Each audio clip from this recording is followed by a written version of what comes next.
વ્યાસથી અને આજની સત્કાર મૂર્તિ મંદાકિની અને મારો પરિચય મંદાકિનીને ઓળખું છું ઘણા વર્ષથી, કેમ કે એક બેન મારી સાથે શું ગાંધીગ્રામમાં હતી, પણ મારો અને એનો પ્રત્યક્ષ પરિચય મારા ખ્યાલથી અમે લોકો હિન્દીમાં મળ્યા ત્યારથી શરૂ થયો, એટલે 2019થી 5 વર્ષમાં બહુ સારો એક્સપિરિયન્સ રહ્યો છે.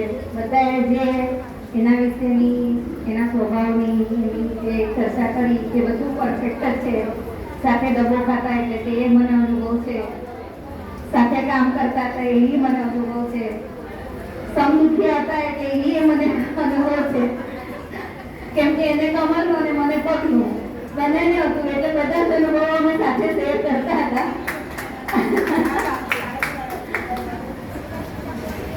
હવે બધાએ બધું કહી દીધું છે, એના માટે હું બીજું કશું ના કહીશ. એક બે લાઈન ગાઈશ.